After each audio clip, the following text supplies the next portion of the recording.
Assalamualaikum warahmatullahi wabarakatuh.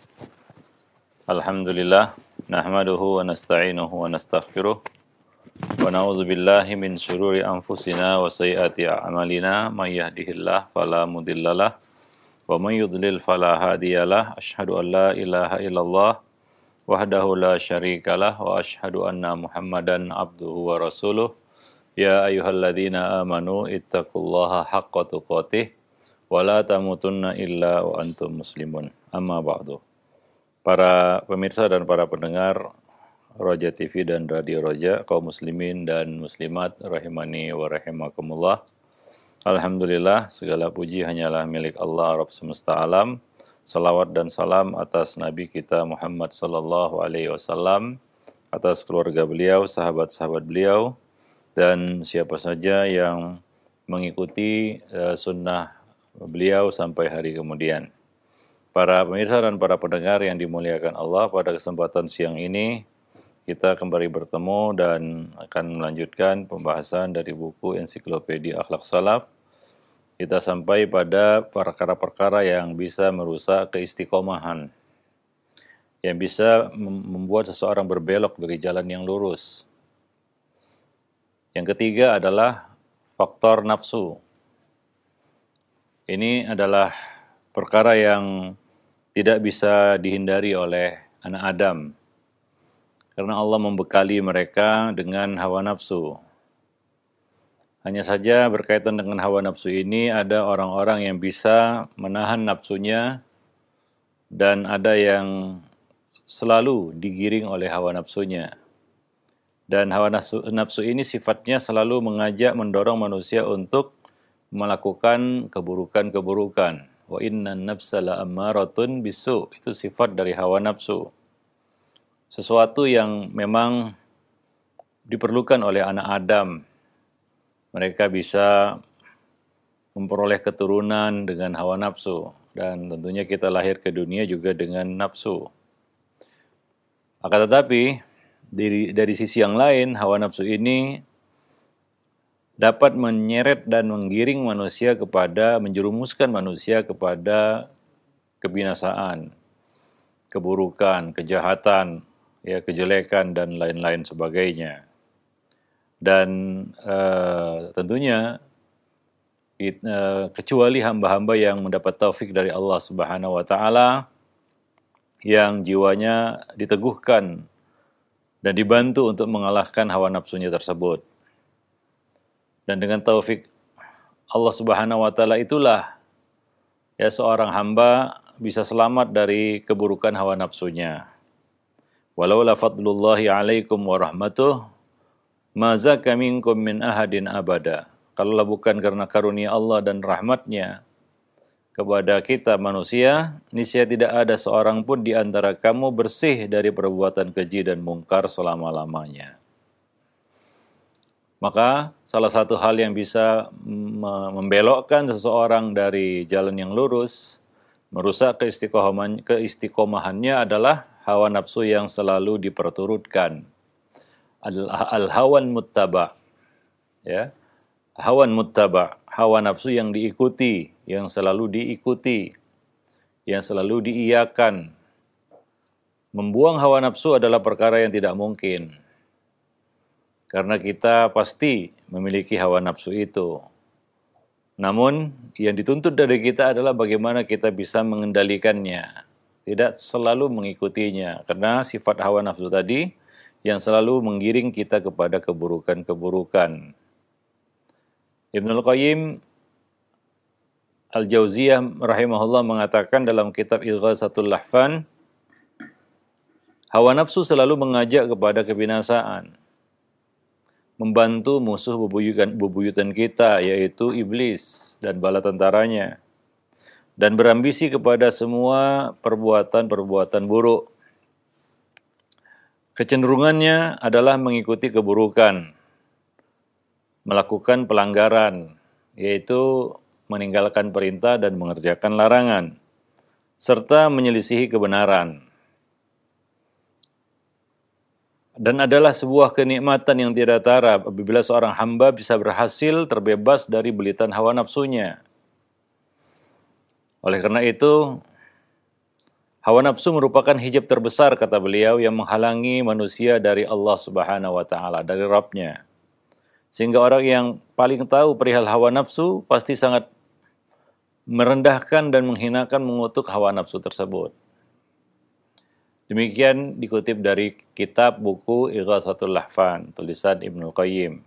Di sini beliau menjelaskan sifat dari hawa nafsu itu dan apa yang diminta dari manusia, yaitu mengendalikan hawa nafsunya. Bisa mengontrol, mengendalikan, menundukkan hawa nafsunya. Bukan membuang hawa nafsu. Oleh karena itu Nabi SAW berlindung diri kepada keburukannya. Ya, Nabi tidak pernah memohon kepada Allah untuk melenyapkan hawa nafsu dari diri beliau, tidak. Tapi berlindung kepada Allah dari keburukannya. Seperti yang sering diulang-ulang Nabi ketika akan memulai satu perkataan ataupun khutbah, yaitu wa na'udzubillahi min syururi anfusina wa min sayyiati a'malina. Dan aku berlindung kepada Allah, kita berlindung kepada Allah dari kejelekan diri-diri kita dan dari keburukan amal perbuatan kita. Dosa-dosa yang kita lakukan itu karena kita mengikuti hawa nafsu kita. Pelanggaran yang kita kerjakan itu karena kita mengikuti hawa nafsu kita. Ini faktor internal yang ada dari dalam diri kita sendiri. Ya, maka ini tergolong jihad, ya, yaitu jihad memerangi hawa nafsu. Bahkan ini dikategorikan sebagai jihad yang terbesar, ya, daripada melawan musuh di medan perang. Kenapa? Karena melawan musuh di medan perang ada waktu jeda. Ya, tidak selamanya, setiap saat, selalu dan senantiasa kita menghadapi musuh yang nyata, ya, di medan perang ataupun dimanapun itu. Di medan jihad, di medan perang. Tapi memerangi hawa nafsu ini setiap saat, setiap detik. Ya, setiap saat dari hidup kita terus berperang melawan hawa nafsu kita, dimanapun kita berada. Tidak ada tempat yang aman, ya, dari kejaran hawa nafsu.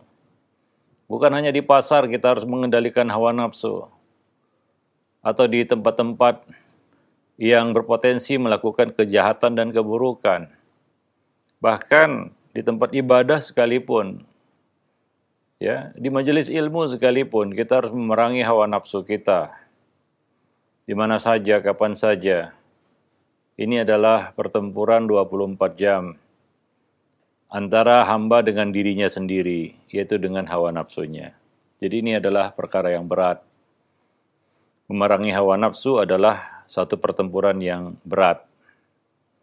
Dan sedikit orang-orang yang berhasil menang dalam pertempuran tersebut. Sedikit hamba-hamba yang menahan nafsa anil hawa, menahan dirinya dari hawa nafsunya. Kebanyakan, ya, kita mengikuti hawa nafsu kita. Kadang-kadang kita sadari kita mengikuti hawa nafsu itu.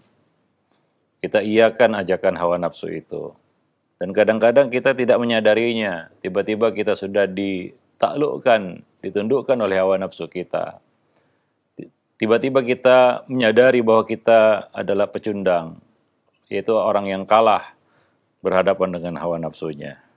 Jadi faktor ketiga, faktor internal yang membuat seorang itu keluar dari jalur keistiqomahan, yang merusak keistiqomahannya adalah hawa nafsu yang esuk, yang buruk, yang selalu senantiasa diikuti, ya, selalu dituruti, memperturutkan hawa nafsu. Maka dari itu banyak-banyaklah kita memohon kepada Allah perlindungan supaya kita dihindarkan dari keburukan hawa nafsu kita, dari keburukan amal perbuatan kita sendiri. Dan seorang hamba mungkin menyadari, ya, memaklumi kelemahan dirinya. Namun, ya, hal ini kadang-kadang berlaku terus-menerus dalam hidup kita. Ya, orang yang punya iman seharusnya cukup pelajaran dalam kehidupannya, yaitu pengalaman. Maka Nabi mengatakan la yuldagul mu'min fi juhrin wahidin marratain. Orang mukmin pantang jatuh dalam satu lubang, disengat dari satu lubang berkali-kali. Artinya dia jatuh dalam lubang yang sama berkali-kali. Artinya dia tidak mau mengambil pelajaran. Ya, dengan sengaja dia ulang-ulangi kesalahan yang sama. Kita semua bersalah, berdosa, dan kadang-kadang kita sadar dosa yang kita lakukan. Dan kita cepat kembali dari dosa itu. Dan kadang-kadang dosa itu terus berulang. Maka seorang mukmin, ya, hamba yang bijaksana adalah dia bisa mengambil ibrah dari pelajaran hidupnya, dari pengalaman hidupnya. Sehingga dia bisa meninggalkan keburukan demi keburukan yang dianjurkan oleh hawa nafsunya, yang didorong oleh hawa nafsunya. Dengan demikian dia menjadi hamba yang menang ketika berhadapan dengan hawa nafsunya sendiri. Para pemirsa dan para pendengar yang dimuliakan Allah. Kemudian kita lanjutkan faktor eksternal atau faktor dari luar yang mengganggu keistiqomahan seseorang di atas jalan yang lurus. Kalau tadi kita bahas 3 poin ya yang berkaitan dengan diri seseorang, ya. Yang pertama adalah kejahilan, al-jahalah, kemudian al-ghaflah, dan ketiga hawan muttaba, hawa nafsu yang diikuti. Ketiga faktor yang merusak keistiqomahan seorang hamba. Dan berikutnya faktor eksternal yang mempengaruhi hal ini adalah pertama tentunya musuh abadi anak Adam, yaitu syaitan, iblis dan bala tentaranya. Yang Allah Subhanahu wa taala sebutkan kerjanya ini adalah alladzi yuwaswisu fi sudurin nas, membisikkan was-was ke dalam dada manusia, hati manusia. Itu pekerjaan iblis, membisikkan was-was seperti yang ia nyatakan di hadapan Allah Subhanahu wa taala, la uzayyinanna lahum fil ardi wa la ughwiyannahum ajma'in. Aku akan hiasi perbuatan buruk menjadi baik di mata mereka, lalu aku akan sesatkan mereka. Ya, 2 langkah syaitan menyesatkan manusia. Yang pertama tazyin, yaitu membolak-balik fakta ataupun kenyataan ataupun kebenaran. Yang benar terlihat salah, yang salah terlihat benar. Ini bentuk was-was yang dibisikkan oleh iblis kepada anak Adam, ya. Yang benar terlihat salah, yang salah terlihat benar, ya, membolak-balikkan hakikat.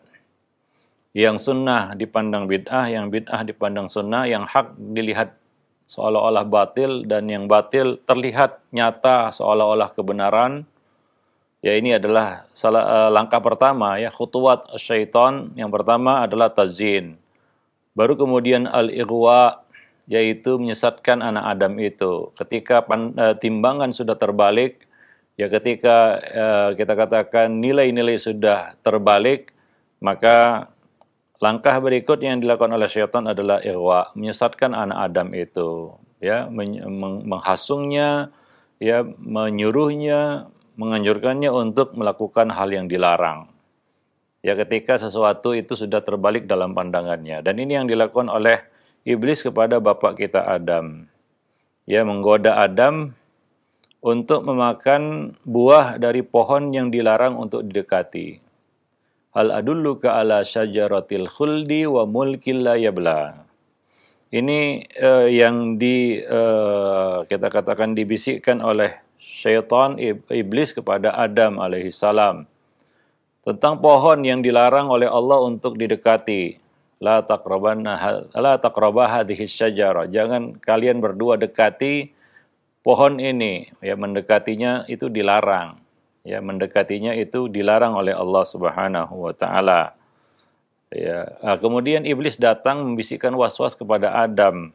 Dengan apa? Dengan tazyin. Memandang indah pohon ini yang dilarang, perbuatan yang dilarang ini, mendekati pohon ini. Ya, menjadi suatu, ya, kita katakan yang baik. Ya, hal yang buruk kalau dilakukan, iblis menggambarkannya seolah-olah suatu yang baik. Apa kata iblis? Hal adulluka, maukah aku tunjukkan kepada kamu berdua, kepada kamu hai Adam, ya, ala syajaratil khuldi wa mulkil la yabla. Ya, sebuah pohon keabadian dan kerajaan yang tidak akan fana. Ya, digambarkan oleh iblis ini adalah keabadian. Ini adalah anti kefanaan. Ini adalah kebaikan. Ya, kerajaan yang tidak akan musnah, tidak akan punah. Ya, satu yang indah digambarkan oleh iblis di sini terhadap pohon yang dilarang untuk didekati. Dan pada akhirnya Adam alaihissalam dan istrinya tergoda untuk mendekati pohon tersebut.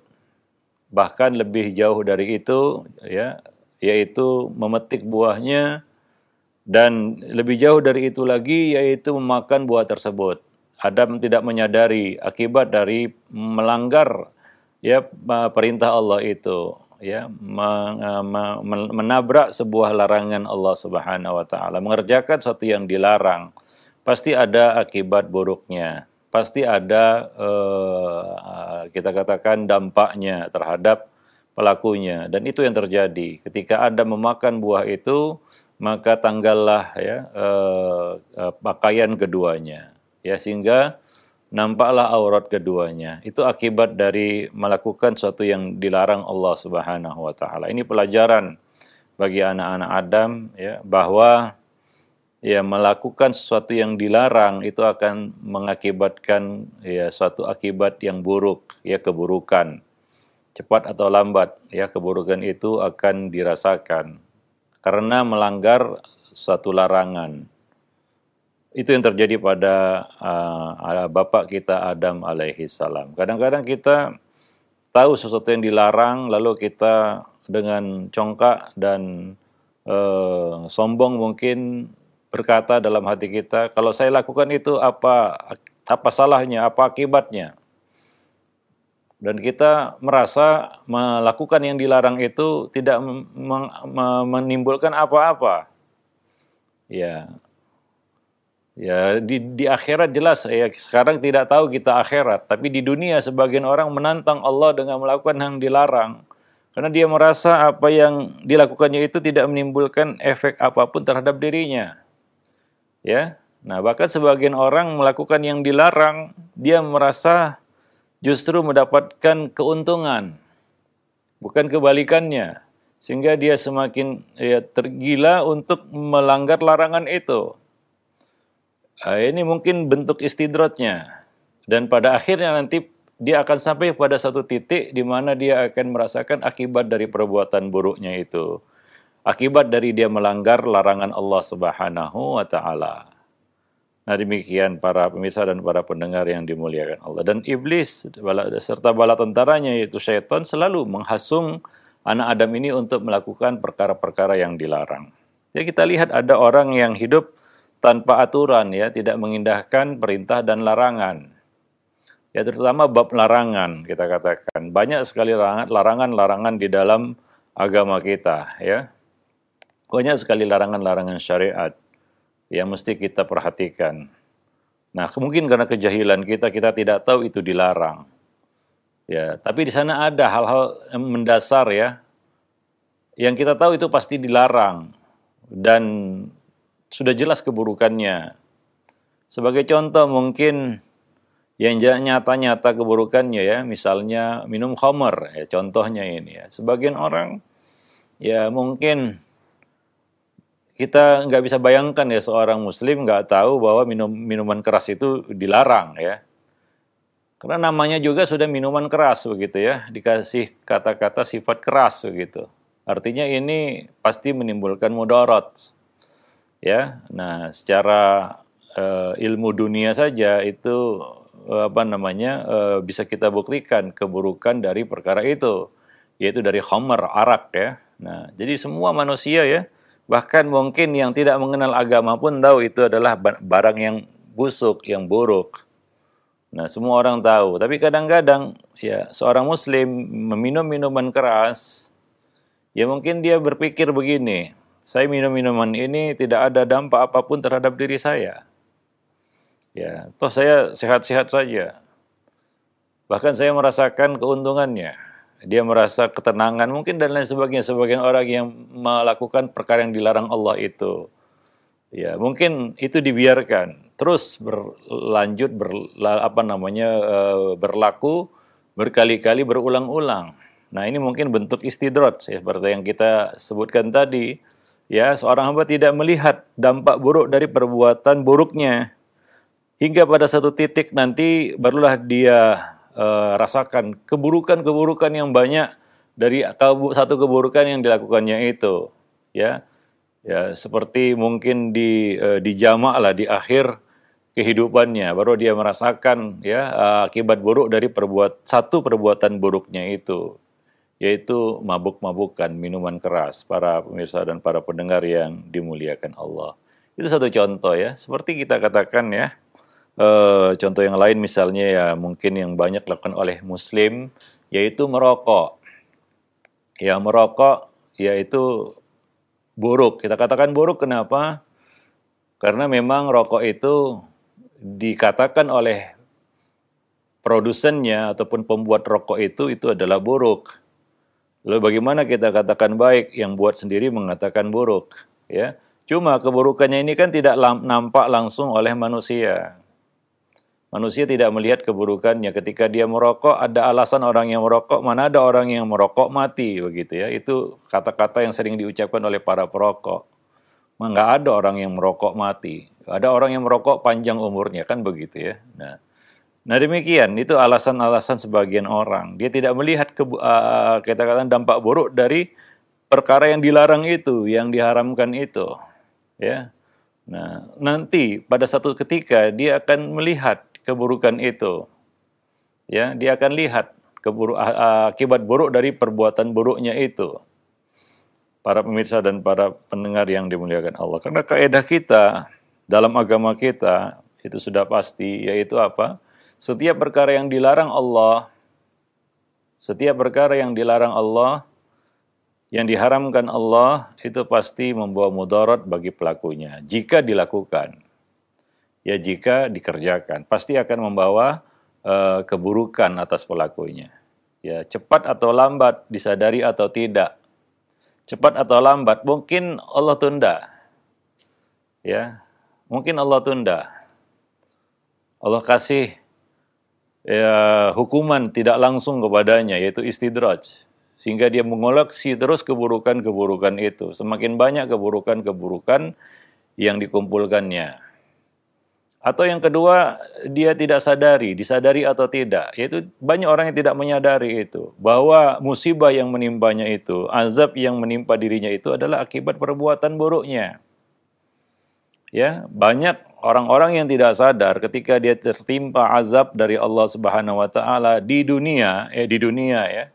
Itu adalah akibat perbuatan buruknya. Lalu dia cari-cari sebab-sebab yang kadang-kadang ya dia tidak sekedar untuk menghindari ya bahwa itu adalah akibat dari perbuatan jahatnya. Wah, itu karena fenomena alam atau ini itu dan lain sebagainya. Dia tidak mau mengaitkan itu dengan perbuatan buruknya. Ini orang yang tidak sadar ya bahwa azab yang menimpa dirinya itu adalah akibat dari dosanya atau dari dia melakukan perkara yang dilarang Allah Subhanahu wa taala. Nah, demikian para pemirsa dan para pendengar yang dimuliakan Allah. Nah, itulah kerja syaitan ya. Dia membolak-balik satu nilai dalam pandangan manusia sehingga yang baik terlihat buruk dan yang buruk itu terlihat baik. Nah, demikian. Dan ini sangat bisikan was-was syaitan ini pengaruhnya sangat luar biasa, yang bisa mengakibatkan berkurangnya iman dan rusaknya keistiqomahan. Ya, syaitan ya selalu mengintai kelemahan manusia. Ya, dia akan lihat titik lemah manusia itu. Di mana titik lemahnya? Syaitan tidak akan menyerang manusia dari titik di mana orang itu kuat di situ. Ya, kita lihatlah sebanyak manusia ya. Kalau lemahnya dari sisi ya mungkin akhlaknya, maka itu yang akan diserang oleh iblis, oleh syaitan, yaitu sisi akhlaknya. Karena di situ dia lemahnya dan banyak orang-orang yang tersandung gara-gara akhlaknya. Kalau lemahnya itu dari sisi agamanya ya, dari sisi ilmunya tentang agama, maka dari situ akan diserang oleh iblis. Ya, dia akan dibuat puas oleh iblis dengan kejahilannya, kebodohannya tentang agamanya. Nah, dan mungkin dari sisi ada yang dibidik oleh iblis dari sisi hablun minan nas. Karena mungkin di situ kelemahannya. Dan ada yang dibidik oleh iblis dari sisi hablun minallahnya. Mungkin di situ lemahnya. Maka setan selalu mengintai kelemahan anak Adam, ya, di mana lemahnya anak Adam itu. Ini musuh kita yang harus kita kenali, ya. Karena dengan mengenali musuh kita ini, maka kita membuka peluang untuk bisa mengalahkan musuh tersebut. Tapi kalau kita sama sekali buta terhadap musuh kita ini, ya, maka dengan mudah dia akan menaklukkan kita. Ya, dan di dunia fana ini syaitan hanya punya satu tujuan, yaitu menggoyahkan, melemahkan, merusak keimanan seorang mukmin. Siapa yang menyerah kepada was-was yang dihembuskan oleh syaitan, mengikuti bisikan-bisikannya, dan tidak berlindung kepada Allah dari gangguannya, tidak dilindungi oleh Allah Subhanahu wa taala dari kejahatannya, niscaya keimanannya akan melemah, keistiqomahannya akan berkurang. Ya, dan dia akan kalah, ya, di hadapan musuhnya ini. Oleh karena itu Allah Subhanahu wa taala memberikan peringatan keras agar kita tidak sampai hanyut bersama was-was syaitan itu, dalam was-was syaitan ini.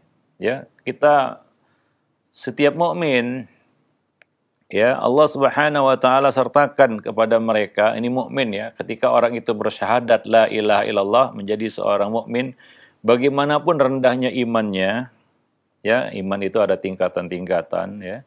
Bagaimanapun rendahnya, tingkatan terendah seorang muslim dalam imannya, itu Allah Subhanahu wa taala telah mengirim seorang malaikat, ya, yaitu malaikat wa'izullah fi qalbi kulli mu'min.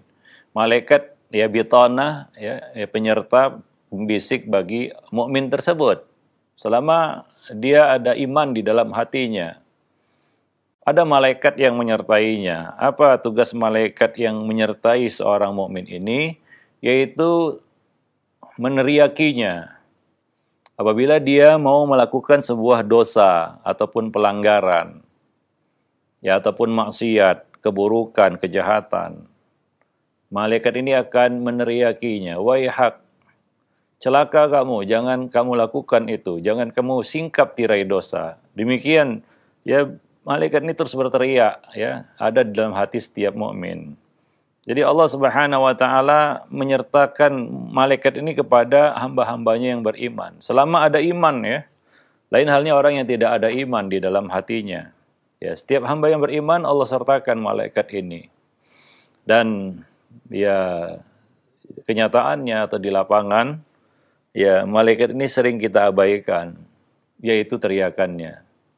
Dia berteriak, waihak la taftah, celaka kamu, jangan kamu singkap tirai dosa itu. Maka setiap hamba yang mau buat dosa, itu ada sesuatu yang mengganjal dalam hatinya. Dan itu yang dikatakan Nabi tentang sifat dosa, yaitu mahaka fi sadrik, sesuatu yang mengganjal, mengusik hatimu. Dan hati kita berteriak dan mengatakan, aku tidak pantas melakukan itu. Nah, ini sebenarnya kita dengar, ya. Tapi sering kita abaikan, ya, teriakan malaikat ini. Seolah-olah, ya, teriakan itu seperti angin lalu. Masuk telinga kanan, keluar telinga kiri.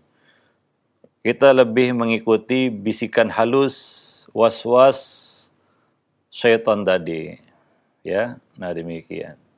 Kita mengikuti was-was syaitan dan tidak mengindahkan teriakan malaikat yang menyertai kita ini.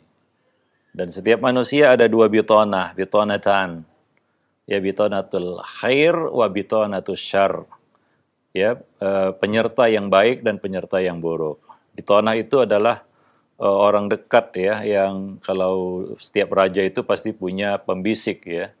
Nah, ya, pembisik itu dikatakan bitonah, orang dekat, sangat dekat, kepercayaan, yang selalu berada di samping raja, itu namanya bitonah. Ya, membisiki raja itu apa yang dilakukan, apa yang tidak dilakukan. Itu bitonah. Dan bitonah seorang manusia itu ada dua. Ada khair, ada syarr. Nah, ada malaikat, ada syaitan. Para pemirsa dan para pendengar yang dimuliakan Allah. Wallahu alam bishawab. Maka dari itu Allah Subhanahu wa taala menegaskan di dalam surat Fatir ayat 6, ya, Allah Subhanahu wa taala memerintahkan kita semua di dalam ayat tersebut, innasyaitana lakum aduwwun fattakhidhuhu aduwa.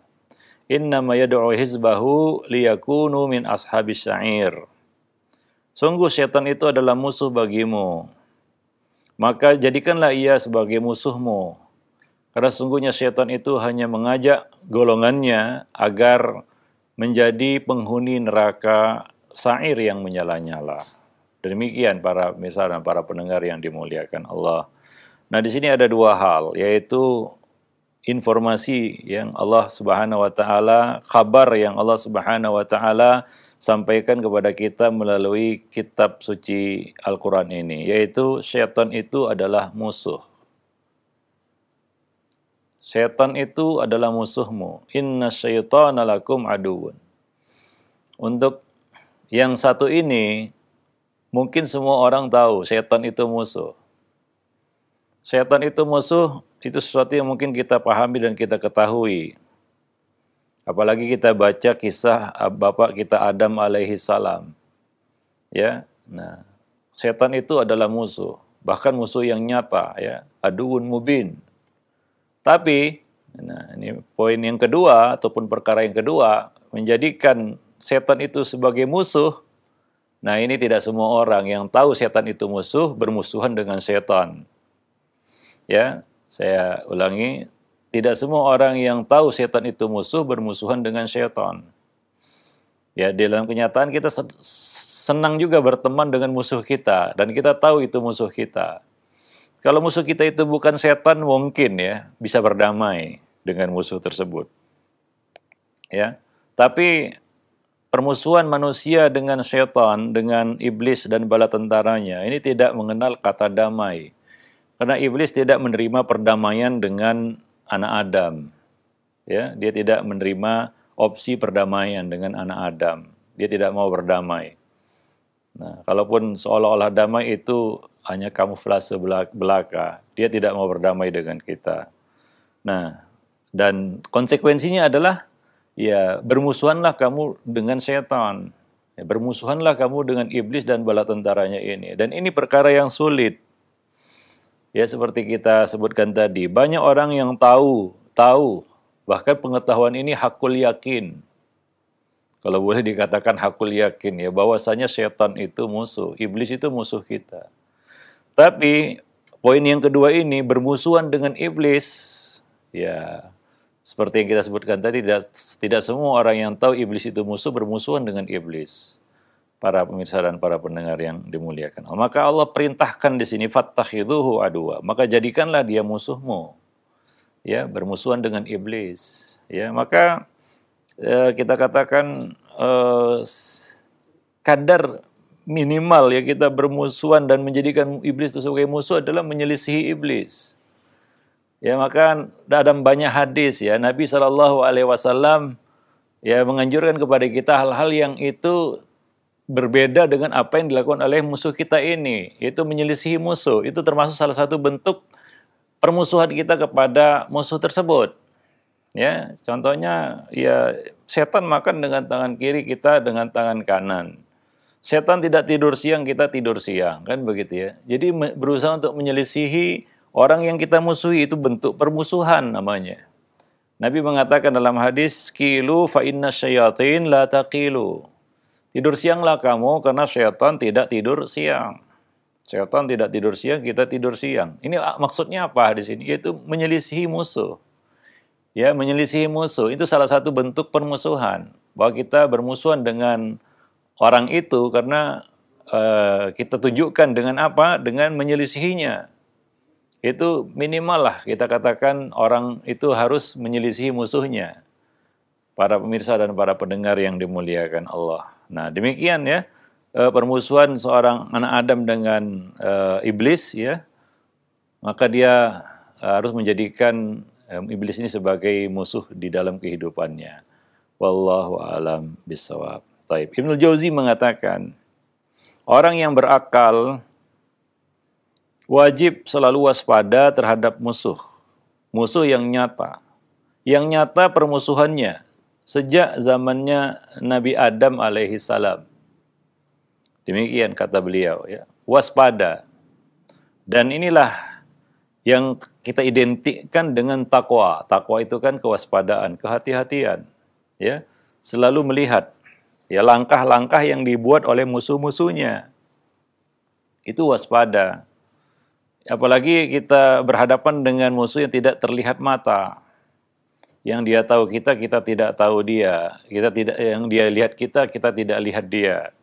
Maka kewaspadaan terhadap musuh yang nyata permusuhannya ini adalah suatu yang wajib bagi orang yang berakal. Tapi memang ini berat ya. Menghadapi musuh yang satu ini memang berat. Kita perlu perlindungan dari Rabb kita Allah Subhanahu wa taala untuk bisa menundukkan musuh ini. Nah, musuh itu menghabiskan seluruh hidup dan jiwanya untuk merusak keturunan Adam, anak keturunan Adam.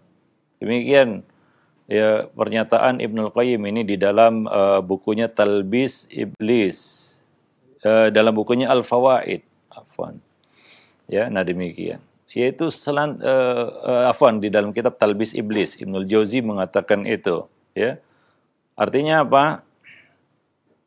Iblis semenjak dikeluarkan dari surga karena tidak mau sujud kepada Adam, sampai hari ini yang dilakukannya hanya satu, yaitu merusak anak Adam, menyeret mereka kepada kesesatan, menghasung mereka kepada keburukan.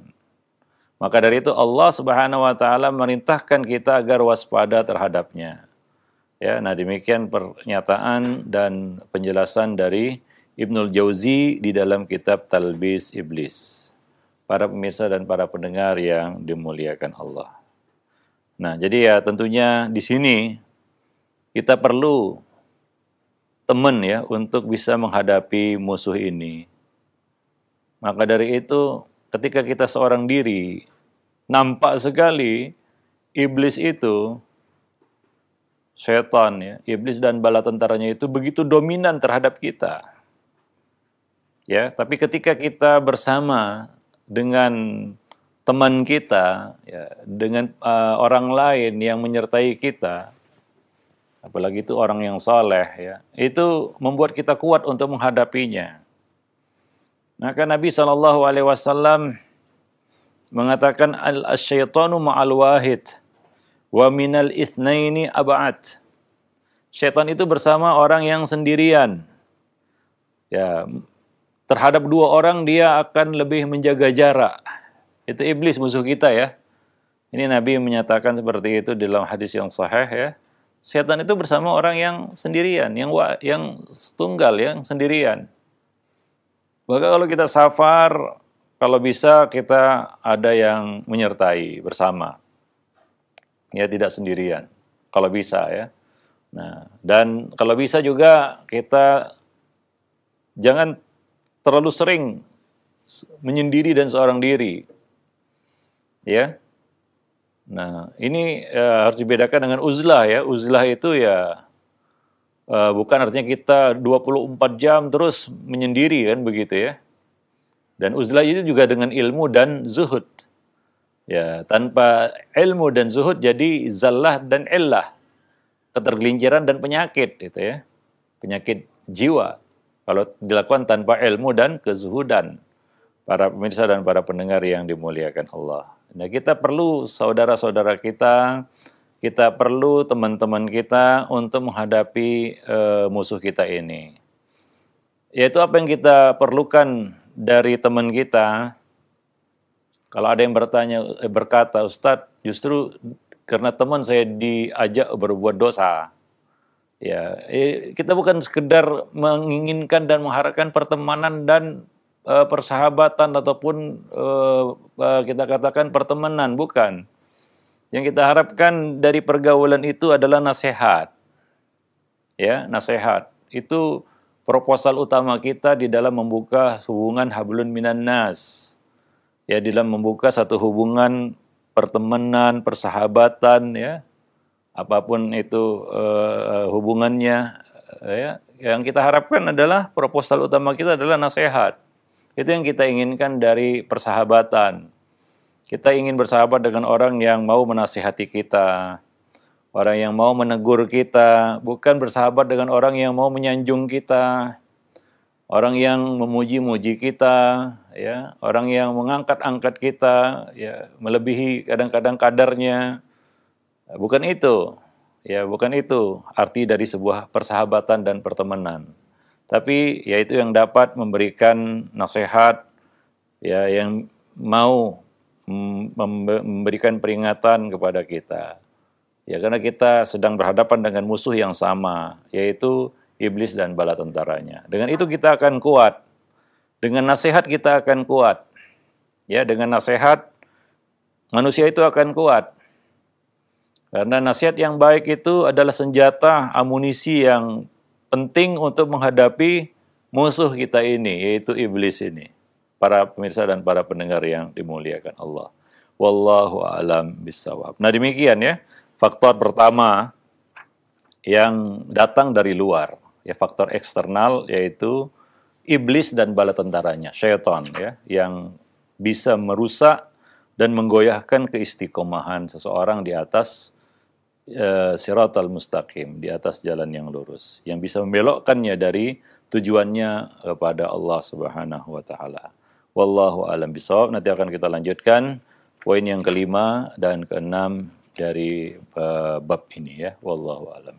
Nah, kita cukupkan dulu sampai di sini. Aku qauli hadza, astaghfirullah li wa lakum lisairil muslimin innahu huwal ghafurur rahim. Nah, jazakallahu khairan wa barakallahu fikum Ustaz atas penyampaian materi yang sangat bermanfaat sekali di kesempatan ini berkaitan dengan hal-hal yang dapat merusak keistiqomahan. Nah, ikhwata Islam jazakumullah, saatnya kami membuka sesi tanya jawab. Silakan bagi Anda yang ingin bertanya secara langsung di line telepon. Dan untuk pertanyaan pertama kami coba angkat di layanan pesan singkat. Assalamualaikum warahmatullahi wabarakatuh Ustaz. Dari hamba Allah, Ustadz, apabila seseorang melakukan dosa atau khilaf dengan sengaja, apakah satu kali berbuat dosa itu dapat merusak istiqomah ibadah puluhan tahun? Seperti dalam peribahasa, karena nila setitik rusak susu sebelanga. Mohon nasihatnya Ustadz, syukur. Iya, itu pertanyaan yang sangat bagus, ya. Satu kata kuncinya, jangan buka peluang bagi jiwa untuk melakukan dosa dengan sengaja. Artinya jangan anggap remeh dosa. Boleh jadi satu dosa itu merusak, ya, kebaikan-kebaikan yang sudah kita bangun. Makanya di dalam hadis, ya, disebutkan banyak kali contoh orang-orang yang terperosok ke dalam neraka gara-gara perkara sepele, yaitu kesalahan yang sepele.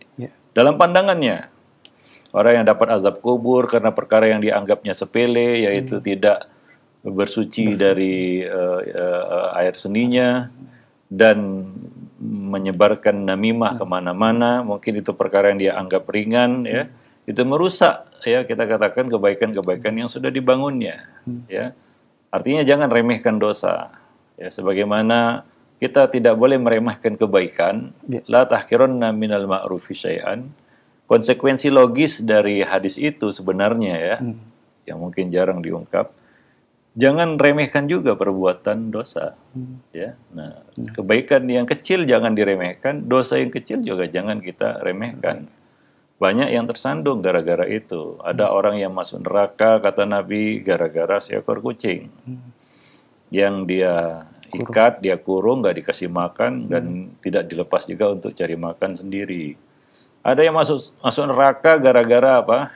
Gara-gara ucapan. Ya mungkin ringan dia ucapkan, tapi dia nggak tahu akibatnya. Ya, itu seorang yang berkata, Allah tidak akan mengampunimu, Allah tidak akan masukkanmu ke dalam surga. Gara-gara ucapan itu dia masuk neraka. Ya, jadi perbuatan dosa jangan disepelekan, ya. Nah, apalagi kita menganggap enteng dosa tersebut. Dan kita sadar, ya, itu adalah dosa, ya mungkin kalau sekali nggak mengapa kan begitu, ya. Nah, membuka pintu dosa akan berlaku pepatah. Satu hilang, dua terbilang. Nah, itu yang kita khawatirkan dari dosa itu. yaitu Allah bisa karena biasa. Dan dosa itu sifatnya manis, ya, enak. Kenapa? Karena memang pagar neraka itu hawa nafsu. Pagar neraka hawa nafsu. Ya. Maka wa'izullah ini ya, ketika ada hamba yang mau buat dosa, wa'izullah yang ada malaikat yang ada di dalam hati setiap muslim ini ya. Ketika akan buat dosa, malaikat itu teriak, waihak la taftahu, in taftahu talijhu. Celaka kamu, jangan kamu singkap tirai dosa. Karena kalau kamu singkap tirai dosa itu, kamu akan terperosok masuk ke dalamnya. Artinya terperosok di sini adalah tidak hanya satu tirai dosa yang akan kamu singkap. Di sana banyak lagi tirai-tirai dosa yang akan kamu singkap semuanya. Nah, demikian para pemirsa dan para pendengar yang dimuliakan Allah. Seperti orang yang menyepelekan satu bid'ah, misalnya. Dia lakukan satu bid'ah. Banyak orang-orang yang terperosok dalam bid'ah karena hal seperti ini. Ya, dia membuka satu pintu bid'ah bagi dirinya. Mungkin dia anggap, ini bid'ah yang ringan, ya. Ya, apalagi karena ada tujuan tertentu dia melakukan bid'ah itu. Ya. Lalu apa yang terjadi? Gara-gara satu bid'ah itu terbuka baginya pintu untuk masuk kepada pintu-pintu bid'ah lainnya. Banyak rupanya pintu bid'ah lain yang dia buka dari satu pintu bid'ah tadi. Nah, demikian. Nah, bisa terjadi seperti yang disebutkan itu, yaitu gara-gara nilas titik rusak susu sebelanga. Nah, demikian. Yaitu dosa itu atau kesalahan itu akan menggerogoti kebaikan-kebaikan kita tanpa kita sadari. Nah, demikian. Dia seperti sifat kita katakan hasad yang bisa menggerogoti kebaikan seseorang. Ya. Seperti api melahap kayu bakar. Ya, nah demikian. Wallahu a'lam bishawab. Nah, jazakallah khairan Ustaz atas jawaban yang disampaikan. Semoga bermanfaat untuk penanya. Dan masih pertanyaan melalui pesan singkat kembali dari Ibu Yuli di Jambi. Assalamualaikum Ustaz. Ustaz, bagaimana untuk menjauhi atau melawan hawa nafsu yang berupa maksiat? Syukuran. Ya tentunya ini berkaitan dengan banyak hal ya, maksiat ini. Ada dua hal ya. Satu, karena buruknya ilmu ya, yaitu karena kejahilan. Ya, sehingga kita kadang-kadang nggak tahu itu maksiat. Ya, lalu jatuhlah kita dalam maksiat itu karena nggak tahu. Nggak tahu itu tidak menyelamatkan. Nah, karena kebanyakan orang merasa nggak tahu itu membuat dia selamat. Maka dia pilih nggak tahu. Ini aneh sebenarnya. Nah, tidak tahu itu membuat kita tidak selamat. Nah, tahu itu akan menyelamatkan kita. Artinya apa? Peluang untuk selamat lebih besar ketika orang itu tahu daripada tidak tahu. Nah, demikian. Ya, jangan berjudi dalam hidup, gambling gitu ya. Wah, saya nggak tahu, saya nggak akan buat maksiat, itu nggak mungkin. Ya, nah demikian. Ya, jangan berangan-angan seperti itu. Itu angan-angan dari syaitan ya. Orang nggak tahu bisa selamat, itu angan-angan dari syaitan. Nah, itu faktor pertama kita katakan, yaitu buruknya ilmu, nggak mau menuntut ilmu. Nah, demikian. Dan merasa ilmu tidak menyelamatkan. Nah, ini juga ya bisikan yang dihembuskan ke telinga anak Adam, ya, bahwa ilmu tidak menyelamatkan. Ya, ilmu belum tentu menyelamatkanmu. Nah, apakah kalau ilmu belum tentu menyelamatkan kita, kejahilan pasti menyelamatkan kita? Kan tidak sebenarnya. Nah, demikian. Dan tidak ada opsi lain, tahu atau tidak tahu ya, ilmu atau kejahilan, itu aja pilihannya. Nah, itu faktor pertama, kita jatuh dalam maksiat itu karena kita nggak tahu. Maka ya teruslah kita berada di jalur ilmu. Karena kita berada di jalur ilmu itu adalah jalur keselamatan, ya, jalur evakuasi, ya. Jalur keselamatan. Walaupun kita nggak bisa memastikan selamat atau tidak selamat, tapi kita sudah berada di jalurnya, minimal sudah tahu jalurnya. Itu, ya. Walaupun kita tahu ya, tidak semua orang yang berada di jalur selamat itu akan selamat. Nah, kecuali Allah yang menyelamatkannya.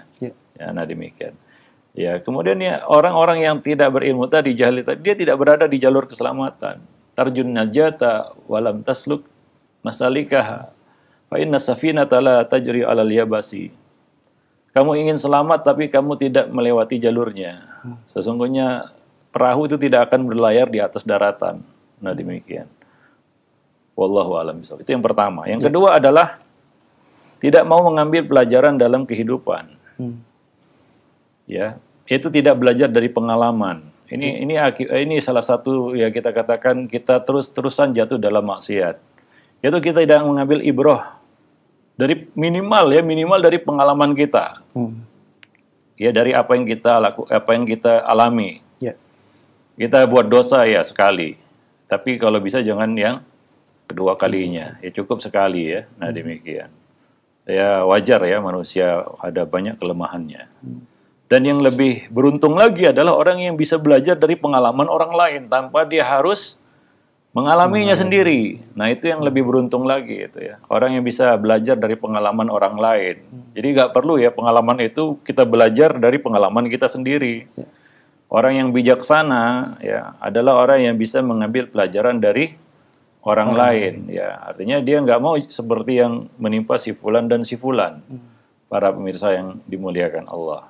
Nah, orang yang paling celaka adalah orang yang tidak mau belajar dari pengalamannya. Ya, yang terus-menerus jatuh dalam kesalahan yang sama, mengulang-ulang hal yang sama. Itu artinya dia tidak mau belajar dari pengalaman. Nah, demikian. Wallahu alam. Itu faktor yang kedua. Faktor yang ketiga adalah ya kelemahan diri sebenarnya. Al-ajaz. Al-ajaz. Ya, artinya dia tahu berhadapan dengan musuh. Tapi dia sudah angkat bendera putih sebelum berhadapan dengan musuhnya. Ya, sehingga was-was bisikan setan itu dengan mudah diturutinya. Tanpa ada perlawanan. Dibisiki setan sedikit, dia langsung takluk. Bertekuk lutut, nggak berdaya. Dia pun diikuti dan terus. Dan kalau seperti ini ya artinya dia sudah kita katakan menyerah sebelum bertarung kan begitu ya. Nah, dengan mudahnya dia mengikuti tanpa perlawanan. Dia mengikuti was-was syaitan tadi. Ya, nah demikian. Wallahu a'lam bishawab. Itu faktor-faktor terpenting ya. Kenapa kita maksiat terus-menerus ya. Nah, maka perlulah kita melakukan treatment ya. Jadi satu kita katakan proses untuk tazkiyatun nufus. Ya, itu penting seperti kita buka kajian ini ya, bab ini dengan pentingnya seorang hamba itu untuk melakukan tazkiyatun nufus. Karena kita bacakan tadi ayatnya ya, walaula fadlullahi alaikum wa rahmatuhu ma zaka minkum min ahadin abada. Kalau bukan karena karunia Allah dan rahmatnya kepada kita, niscaya tidak seorang pun di antara kamu bersih dari perbuatan dosa itu selama-lamanya. Perlu seorang hamba melakukan hal itu, proses itu proses tazkiyatun nufus. Ini jangan kita abaikan dan jangan kita anggap tidak penting, ya, anggap remeh proses tazkiyatun nufus ini. Nah, demikian. Kadang-kadang hati itu perlu dilembutkan, dicas lagi ya, dengan ilmu, dengan nasihat, dengan ya kita katakan ibrah, ya sehingga dia hidup kembali ya dan berfungsi sebagaimana layaknya. Wallahu a'lam bishawab. Nah, jazakallah khairan Ustaz atas jawaban yang disampaikan. Semoga bermanfaat untuk penanya Ibu Yuli yang berada di Jambi. Masih bertanya melalui pesan singkat kembali. Assalamualaikum warahmatullahi wabarakatuh Ustaz. Seorang akhwat berusaha untuk istiqomah memakai pakaian syar'i dan bercadar. Akan tetapi keluarga tidak suka dan mengatakan untuk berpenampilan biasa saja seperti kebanyakan orang. Apa yang harus dilakukan Ustaz untuk tetap bisa istiqomah di jalan sunnah? Mohon nasihatnya, syukran. Ya, pertama kita tidak bisa membuat semua orang puas ya.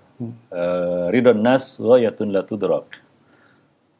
Kepuasan manusia adalah sesuatu yang tidak akan bisa kita capai. Ya, karena macam-macam manusia. Ya, tidak semua orang menginginkan kebaikan bagi diri kita. Ya, nah, ataupun yang berkeinginan tapi ternyata dia salah kan begitu ya. Hal yang diinginkannya itu baik ternyata nggak baik bagi kita. Yes. Dalam hal ini tentunya ya kita tahu bahwasanya menutup aurat itu termasuk kewajiban yang penting bagi seorang muslimah. Ya, salah satu jalan baginya untuk meraih surga, yaitu menjaga kehormatan dirinya, yaitu salah satunya dengan menutup auratnya. Maka ini harus dia pertahankan. Prinsip-prinsip yang harus dia pegang teguh dalam hidupnya. Nah demikian. Tidak perlu takut dengan celaan orang yang mencela. Ya, karena ini dalam bab ini tidak ada tawar menawar ya. Nah demikian. Ada hal-hal yang kita katakan fundamental di dalam agama, asas dalam agama yang nggak ada tawar menawar di situ. Ya, salah satunya adalah menutup auratnya. Nah demikian ya, bagi wanita muslimah terutama. Nah demikian para pemirsa dan para pendengar yang dimuliakan Allah. Dan dia perlu pertahankan itu ya. Nah, tanpa menghiraukan celaan orang-orang yang mencela. Nah, walaupun itu datang dari ya keluarga, ya dari orang dekat dan lain sebagainya. Ya. Dan terus saya berdoa kepada Allah semoga diteguhkan hati kita untuk bisa konsisten ya, istiqomah di atas kebenaran, di atas kebaikan itu, dan di atas kewajiban itu ya. Misalnya doa yang kita baca kemarin yaitu ya muqallibal qulub tsabbit qalbi ala dini. Karena itu salah satu cobaan ya yang Allah berikan kepada kita untuk menguji ya keistiqomahan kita sampai di mana, sampai sejauh mana kekuatan ya istiqomah itu ya dalam hati kita. Wallahu a'lam bishawab. Ya. Nah, Ustaz, syukron atas jawaban yang disampaikan. Semoga bermanfaat untuk penanya dan kita semua yang menyimak. Baik, Fatih Islam Azakumullah, dan silakan bagi Anda yang ingin bertanya secara langsung, kami buka kesempatan. Halo. Halo, Assalamualaikum. Waalaikumsalam warahmatullahi wabarakatuh. Dengan Ibu siapa di mana? Ibu Dani di Sumatera Selatan, Pak. Ibu Dani di Sumatera Selatan. Iya, silakan Ibu. Begini Pak, saya diundang tetangga sedekah, tetapi mengetahui yang disedekahkan itu harta haram tuh, nah Pak. Ya itu kan penjual sapu. Jadi gimana? Misalnya datang kayak terus makan hidangan itu, apakah dosa Pak? Gimana solusinya? Baik, itu saja Ibu pertanyaannya. Assalamualaikum Pak ya. Ya, waalaikumsalam warahmatullahi wabarakatuh. Silakan. Ya, diundang oleh orang yang pekerjaannya jelas ya, nampak nyata, bukan perkiraan ya, satu perkara pekerjaan yang haram. Saya garis atasi di sini, garis bawahi juga sama, yaitu diyakini ya, bukan dicurigai ya, ya itu jelas-jelas ya pekerjaannya itu haram. Misalnya ya dia pekerjaannya begal misalnya, contoh ini ya. Kemudian dia undang kita, dan kita tahu dia baru membegal sepeda motor misalnya. Ya tentunya kita bisa menolaknya secara halus, karena kita tahu itu dari harta yang haram, kan begitu ya. Nah, demikian ya. Kalau itu jelas dari perkara yang haram. Tapi kalau masih praduga, ya diduga, dikira-kira kan itu, nah maka nggak ada alasan kita untuk menolak undangannya. Karena itu termasuk salah satu hak muslim atas muslim yang lainnya, yaitu jika dia mengundangnya maka fa'ajibhu ya. Nah, ya dia penuhi undangan itu. Wallahu a'lam bishawab. Nah, demikian. Dan kalaupun kita menolak karena memang sudah ada kejelasan tadi, maka ya tolaklah dengan cara yang halus.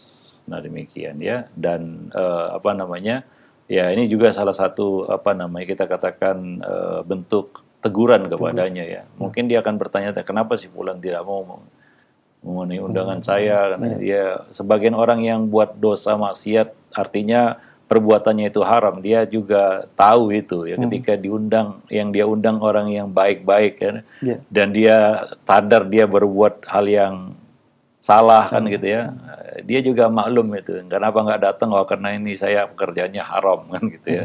Nah demikian, wallahu a'lam bishawab. Apalagi kedatangan kita di situ akan memperkuat kita katakan alasannya untuk berbuat dosa. Wah, si fulan datang ini, orang soleh datang, mungkin ada berkahnya saya buat dosa ini. Nah, ada berkahnya saya melakukan pekerjaan yang haram ini. Ya. Justru itu jadi motivasi bagi dia, kan begitu ya, untuk tetap melakukan yang haram tadi. Nah, demikian. Wallahu a'lam bishawab. Baik. Syukur Ustaz atas jawaban yang disampaikan, dan pertanyaan terakhir di kesempatan ini dari pesan singkat. Assalamualaikum Ustadz. Ustadz mohon nasihatnya bagaimana cara istiqomah dalam kejujuran berdagang. karena sering pedagang kurang istiqomah dan kurang jujur dalam menawarkan dagangannya. Syukuran. Ya, ini akan ada penjelasannya di poin yang kelima, ya poin yang akan datang, yaitu godaan dunia. Ini merusak keistiqomahan. Ya, godaan dunia. Dunia itu adalah fitnah. Ya, innama amwalukum wa auladukum fitnah. Sesungguhnya harta kamu, yaitu dunia, itu adalah fitnah. Itu ujian dari Allah Subhanahu wa taala. Ya, khususnya para pedagang di sini. Ada hadis Nabi yang berbunyi, at-tujar humul fujar. Para pedagang itu kebanyakan dari mereka ataupun mereka adalah fujar, orang-orang yang fajir. Yaitu melakukan hal-hal yang buruk, ya, hal-hal yang dilarang, menipu, ya, kemudian curang dan lain sebagainya.